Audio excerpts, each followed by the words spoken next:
नमस्कार.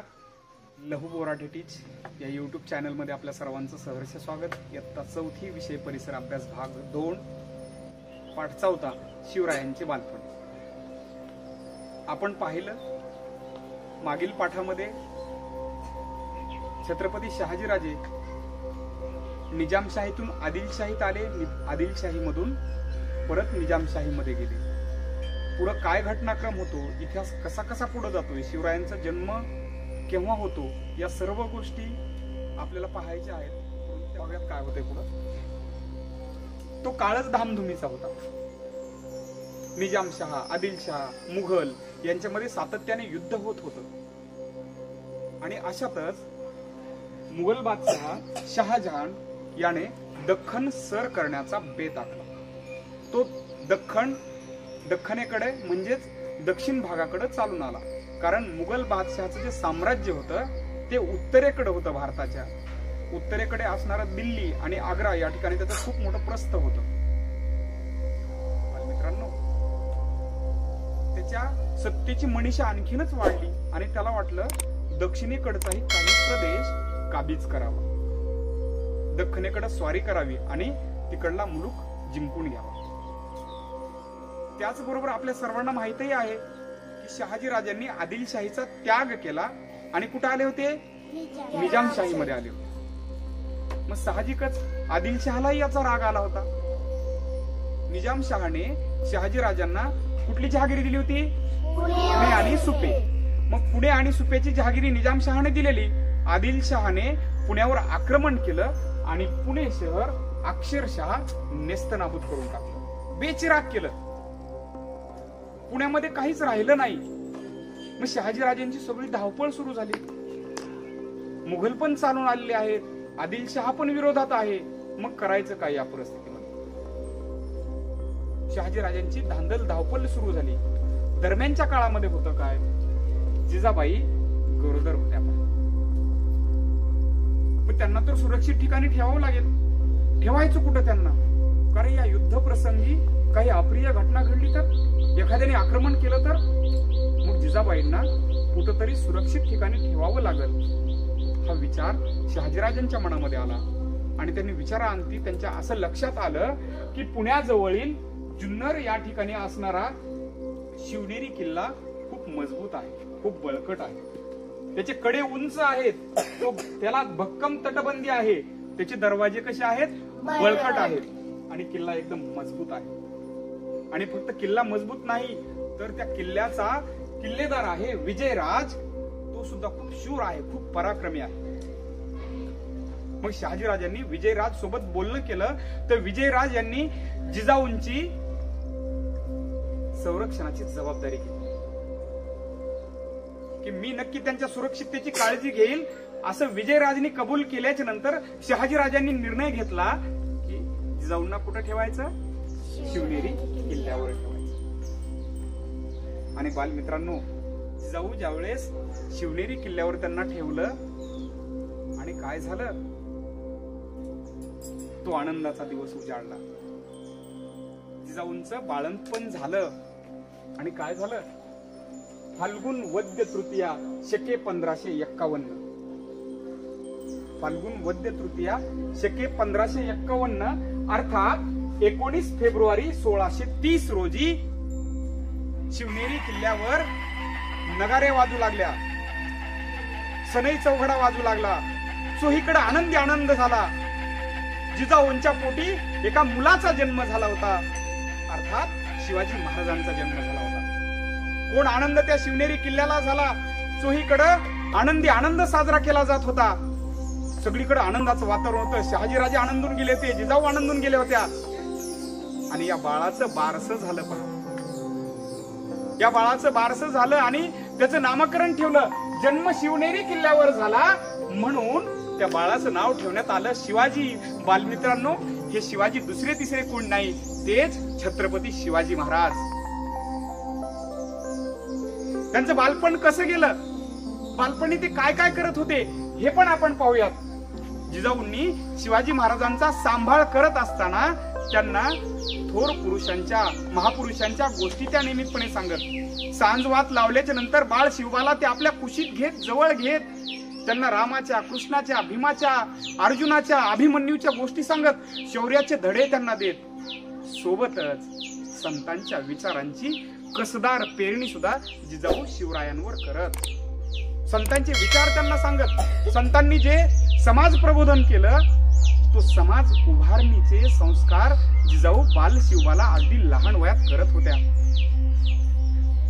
शिवाजी राजे सगळे आवडीने या गोष्टी लहान वयात ऐकत. शिवरायांना खेळ खेळायला फार आवडत. मग अशातच मावळ नावाचा एक प्रांत आहे आणि मावळामध्ये राहणारे लोक म्हणजे मावळे. त्या मावळांची मुलं छत्रपती शिवाजी महाराजांसोबत खेळायला येत आणि शिवराय सुद्धा त्या मावळ्यातील मुलांसोबत खेळायला जात. मावळ्यांच्या मुलांसोबत खेळायला जात. कोणकोणते खेळ होते ते? अहो मजेशीर खेळ होते. जे खेळ तुम्ही आम्ही लहान वयामध्ये खेळतो. आपल्याला माती खेळायला आवडते की नाही? सर्वांना आवडते.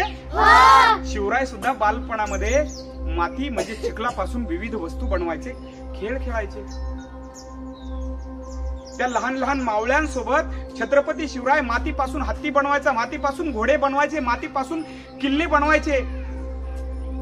त्याच सोबत त्या मावळ्यांसोबत लपंडाव असल, चेंडू असल, बोहरा असल हे खेळही खेळायचे.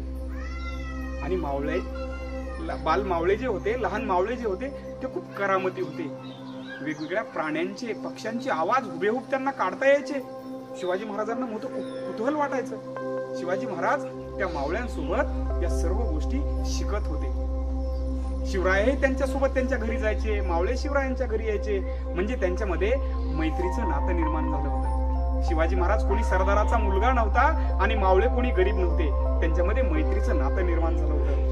हेच मावळे पुढे शिवरायांनी स्वराज्य निर्माण केल्याच्या नंतर काय पराक्रम करतात हे आपण पुढे पाहणारच आहोत. दरम्यानच्या काळामध्ये काय होतं, शिवाजी महाराजांचं बालपण. पुढच्या काळामध्ये काय होतं की निजामशाह आपल्या सर्वांना माहित आहे. शहाजी राजांनी निजामशाहीमध्ये प्रवेश केलेला होता. आदिलशाही सोडून आईच्या विनंतीवरून शहाजी राजांनी निजामशाहीमध्ये प्रवेश केला. परंतु स्वतः निजामशाह सुद्धा हलक्या कानाचा होता. हलक्या कानाचा म्हणजे काय तर कोणीही एखादी गोष्ट जर काय सांगितलं तो चटकन त्याच्यावर विश्वास ठेवायचा. त्याची शहानिशा करत नव्हता. खरं काय खोटं काय या गोष्टी तो जाणून घेत नव्हता. त्यामुळं काय झालं, त्याच्याच दरबारातील कोणीतरी कान त्याचे भरवले. त्याने ते ऐकलं आणि भर दरबारामध्ये त्याच्या चिथावणीमुळं लखुजीराव जाधवांची हत्या करण्यात आली. तुम्हाला माहितच आहे लखुजीराव जाधव हे शहाजीराजांचे कोण होते? सासरे होते. जिजाऊंचे वडील होते. भर दरबारात शहाजीराजांच्या डोळ्यासमोर सासऱ्यांची हत्या होती. शहाजीराजांना चीड येते आणि चिडून शहाजीराजे निजामशाहीचा त्याग करतात. बघा, शहाजीराजांनी निजामशाहीचा त्याग केला आणि शहाजीराजांनी मग मुघलांची सेवा स्वीकारली. मुघलांच्या सेवेत शहाजीराजे दाखल झाले. आपण पाठीमागेच शिकलो की एक सुलतान सोडला की दुसरीकडे दाखल व्हायचे, कारण पर्याय नव्हता. सगळीकडे या शाह्यांचं राज्य होतं. शहाजी राजांनी निजामशाही सोडली आणि मुघलशाहीमध्ये ते दाखल झाले. मुघलांनी सुद्धा त्यांना काय केली, शहाजी राजांना सरदारकी देऊल केली, सरदारकी बहाल केली. निजामशाही सोडल्यामुळं दरम्यानच्या काळात तुम्हाला हे माहित असेल की मलिक अंबर वारल्यानंतर त्याचा मुलगा कोण? फतेह खान. तो निजामशाहीचा काय झाला होता? वजीर झाला होता. तो कारस्थानी होता, तो कपटी होता. त्यानं आतून मुघलांशीच हात मिळवणी केली. हे बघा काय केलं, मुघलांसोबत फतेह खानाने काय केली, हात मिळवणी केली. फितूर झाला तो.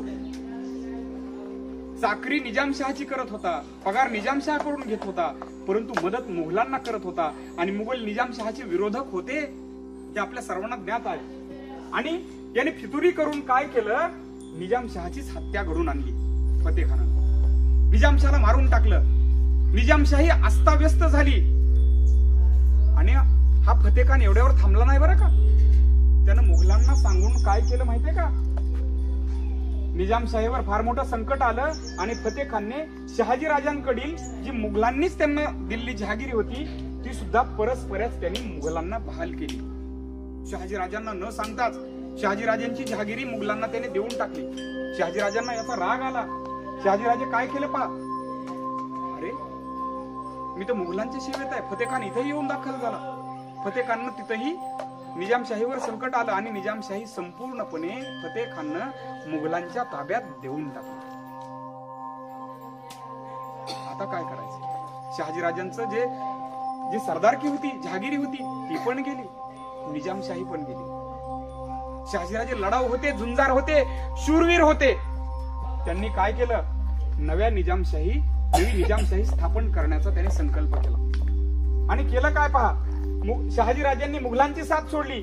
शहाजीराजांनी मुघलांना धडा शिकवण्याचा निश्चय केला की अरे हे मुघल मला सरदारकी देतात आणि माझी सरदारकी फतेह खानच्या सांगण्यावरून काढून घेतात. या मुघलांविरुद्धच मी आता लढाई करणार, त्यांना चांगला धडा शिकवतो.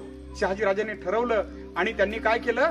निजामशहाच्या वंशामधील एक छोटस मूल घेतलं आणि जुन्नर जवळील पेमगिरी किल्ल्यावर त्याला नवीन निजामशहा म्हणून जाहीर केलं की हा आता निजामशाही नवीन निजामशाहीची सुरुवात याच्यापासून.